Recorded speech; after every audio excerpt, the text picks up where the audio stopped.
glóbulos brancos ou leucócitos, e temos também as plaquetas. Os glóbulos vermelhos, senhores, ou hemácias, elas são também chamadas de hemácias ou eritrócitos, né? São produzidos aonde? Na medula óssea vermelha dos ossos. Então, elas são produzidas nos ossos, lá naquela medula que está dentro dos ossos, algumas pessoas chamam de tutano, né? São células anucleadas, ou seja, elas não vão possuir núcleo, e elas apresentam uma forma de disco côncavo, como se fosse um disco com uma concavidade, parecido com um prato, né? Forma de discos côncavos. São células que existem em maior quantidade no sangue, ou seja, não tem mais outra célula que tem maior número do que as hemácias, cerca de 4,5 milhões na mulher e de 5 a 5,5 milhões nos homens, por milímetro cúbico de sangue. Então, são muitas células. No interior das hemácias, nós vamos encontrar a hemoglobina. Lembra que eu falei para você lá da hemoglobina que se combina com oxigênio e gás carbônico, que ela é responsável exatamente também pela coloração avermelhada do sangue. Qual a função? Transportar oxigênio para os tecidos e também transportar o gás carbônico para ser eliminado.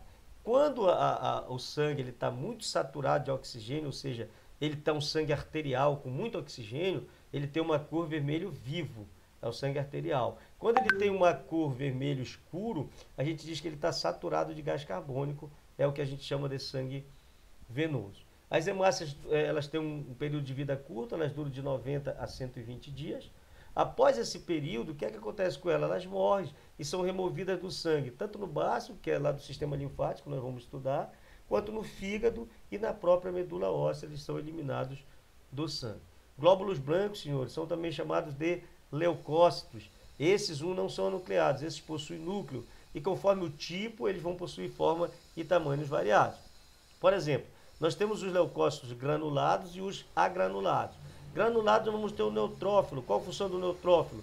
Eles são atraídos por produtos químicos que são liberados por micro-organismos invasores, por bactérias, por fungos, por vírus. Eles invadem e liberam uma substância química. E o neutrófilo, então, é atraído por essa substância química e ele vai lá, então, e combate esses invasores.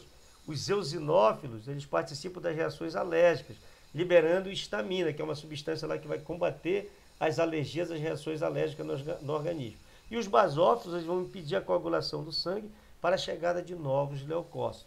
Então percebam aqui que esse aqui faz parte do meu exame de hemograma, que se faz lá no laboratório. Se tiver muito neutrófilo, quer dizer que eu tenho uma infecção ali em algum lugar causada por um micro-organismo. Se tiver muito eosinófilos, eu estou sofrendo de alguma alergia. E se tiver basófilos, eu também estou pretendendo que chegue novos leucócitos para combater alguns corpos estranhos presentes ali. Os agranulados, eu tenho os linfócitos, que eles vão participar do processo de defesa, produzindo e regulando a formação de anticorpos.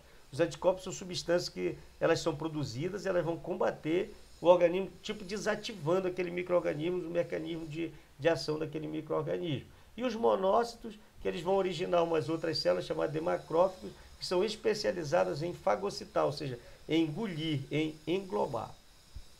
O sangue ele possui um número menor de glóbulos brancos do que de glóbulos vermelhos, como nós já vimos lá, tem de 6.000 a 10.000 leucócitos em cada milímetro de sangue. A maior parte é produzida na medula óssea vermelha, mas uma menor parte também em certos órgãos do corpo, como o baço, as tonsilas palatinas, que são as amígdalas, e os linfonodos, também produzem glóbulos brancos. São os principais agentes de defesa contra ataque de vírus, bactérias e fungos, que nós já falamos lá quando nós colocamos os tipos de glóbulos brancos. Eles defendem o nosso corpo de duas maneiras. A primeira maneira é por fagocitose e pinocitose. Que é a fagocitose? Fagocitose é quando ele faz uns falsos pés, uns pseudópodes, e ele prolonga a membrana e engloba partículas sólidas. O que é a pinocitose? É quando ele engloba partículas líquidas no mesmo mecanismo. E a produção de anticorpo, que é aquela substância que vai ser produzida, que vai ter a função de chegar lá no micro-organismo e desativar o seu princípio ativo. As células de defesa englobam os micro-organismos e os destrói por meio de enzimas digestórias, que está lá numa organela citoplasmática chamada de lisossomo. Os senhores já estudaram as organelas citoplasmáticas. Lisossomo, ribossomo, retículo endoplasmático, complexo de Golgi e assim sucessivamente. Então englobou partícula sólida, fagocitose. Englobou partícula líquida, pinocitose. E quando ele realiza essa fagocitose, ou seja, englobar partículas sólidas fora do capilar, aí eu chamo de diapedese. O Enem adora fazer essa comparação aí qual é a diferença entre a fagocitose e a diapedese. Então, é a mesma coisa, só que a diapedese ela ocorre fora dos capilares. Então, você vai dizer que é quando o glóbulo branco ele realiza a fagocitose, porém fora de um capilar. Ela é conhecida como diapedese. A produção dos anticorpos, que eu já falei, ela vai ser uma proteína, uma substância especializada que vai desativar as substâncias tóxicas produzidas pelos organismos invasores, ou aqueles organismos que estão presentes em certos alimentos, quando você come algum alimento contaminado, e outras drogas diversas de defesa do organismo. As plaquetas, senhores, elas são fragmentos de uma célula maior que é chamada de megacariócito, que ela está localizada na medula óssea. São discos arredondados, lembra que a hemácia é côncava, aqui é arredondado, com aproximadamente 250 mil plaquetas por mililitro no sangue circulante. Elas participam de um processo para interromper a perda de sangue. Uma pessoa normal, quando tem um ferimento, em 20 segundos mais ou menos o sangue já coagula para aquele ferimento, então cessar o sangramento daquele ferimento. Então, quando tem diminuição de plaquetas, nós temos geralmente uma hemorragia pela pele ou mucosa. A plaqueta ela trabalha também em conjunto com a vitamina K. Como é que ela trabalha? Tem a trombina, que conjuntamente com a fibrina, elas são resultantes de uma proteína chamada de fibrinogênio, adquirida nos alimentos. E aí esse fibrinogênio, então, ele vai formar um coágulo que impede a saída do sangue.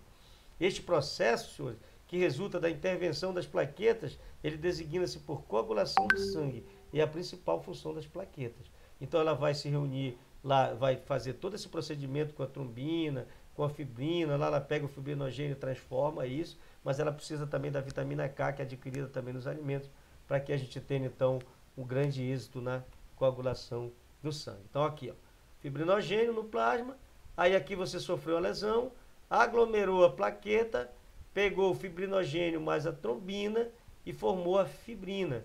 E aí então gerou o coágulo que interrompeu